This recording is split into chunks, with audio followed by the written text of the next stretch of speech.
Good morning. This hearing will now come to order. As this hearing is fully virtual, we must address a few housekeeping matters. For today's meeting, the chair or staff designated by the chair may mute the participants' microphones when they are not under recognition for the purposes of eliminating inadvertent background noise. Members are responsible for muting and unmuting themselves. If I notice that you have not unmuted yourself, I will ask you if you'd like the staff to unmute you. If you indicate approval by nodding, staff will unmute your microphone. I remind all members and witnesses that the 5-minute clock still applies. If there's a technology issue, we will move to the next member until the issue is resolved, and you will retain the balance of your time. You will notice a clock on your screen that will show how much time is remaining. At 1 minute remaining, the clock will turn to yellow. At 30 seconds remaining, I will gently tap the gavel to remind members that their time is almost expired. When your time has expired, the clock will turn red, and I will begin to recognize the next member. In terms of the speaking order, we will follow the order set forth in the House rules, beginning with the chair and ranking member. Then members present at the time the hearing is called to order will be recognized in order of seniority. And finally, members not present at the time the hearing is called to order. Finally, House rules require me to remind you that we have set up an email address to which members can send anything they wish to submit in writing at any of our hearings or markups. That email address has been provided in advance to your staff. Okay, now we can officially start. So good morning, Secretary Haaland. We are so excited to have you with us today. And thank you for being here to discuss the FY 2023 budget request for the Department of the Interior. Joining the Secretary today is Denise Flanagan, the Director of the Budget. Our focus for today's hearing is the President's $16.1 billion request for the Department of the Interior, an increase of $1.9 billion, 12%, over the fiscal year 2022 enacted level. Notable increases include advancing science and conservation efforts, renewable energy, remediating and reclaiming orphan oil and gas wells and abandoned mine lands, upholding our treaty and trust obligations, as well as bolstering wildland fire management. We are very much looking forward to a robust discussion on these topics. I'm proud that our fiscal year 2022 bill continued to build upon the increases this subcommittee has provided since taking over the majority in fiscal year 2021 to address the needs of Native Americans and Alaska Natives, preserve the biodiversity and ecosystem services, and ensure the protection of our air, water, and natural and cultural resources for present and future generations. To illustrate that point, since the last Obama budget, the subcommittee has provided a 31% increase for the U.S. Geological Survey. For fiscal year 2023, I look forward to expanding upon that work with significant and impactful funding that in tandem with the resources provided in the Infrastructure Investment and Jobs Act will enable us to focus on improving our nation's economic prosperity while concurrently addressing the threats of climate change in our interconnected world. Secretary Haaland, President Biden has again laid out an ambitious agenda for the fiscal year 2023. I know you have a big challenge ahead for the department to rebuild staff capacity and morale, reestablish trust in the department and its science, and address a myriad of programmatic issues such as Indian education, wild horses and burros, and clean energy development.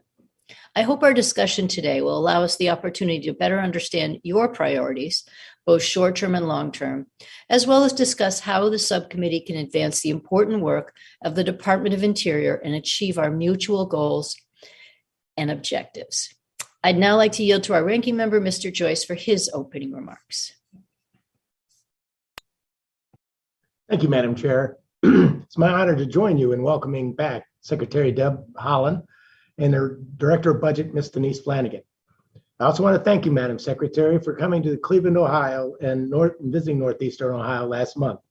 I appreciated talking with some of our constituents about our importance in urban reforestation and habitat restoration in underserved communities in Cleveland area and the significant role spending outside played in our lives as children. As we learn from these constituents, and as I mentioned in the hearing last year, conserving our nation's natural resources, preserving our diverse cultural heritage, and upholding our trust responsibilities are goals we all share. And while we may disagree on many of the details, we may remain united in pursuit of those goals. To that end, the department's fiscal year 23 budget proposal before this subcommittee is over $16 billion, a 14% increase over fiscal year 22. This proposed increase comes on the heels of a nearly 6% increase for fiscal year 22 and a $20 billion supplemental appropriation in the Infrastructure Investment and Jobs Act. Some are calling these investments a once-in-a-lifetime opportunity. I remain deeply concerned that the deficit spending is getting worse, not better. It is imperative that the federal government finds a way to live within its means so that we do not saddle future generations with even more economic burden than what they already awaits them. Inflation is at a 40-year high, due in part to excessive government spending. Interest rates are on the verge of climbing again, which will impact everything from borrowing for a new home to the cost of servicing this nation's $30 trillion national debt. Until the president's fiscal year 23 budget proposal is coupled with credible offsets and bipartisan plans for long-term deficit reduction, I believe the proposal before us today for the Department of Interior is excessive and unrealistic. In addition to the spending, what concerns me most is that the proposal continues America's fall from energy independence under this administration.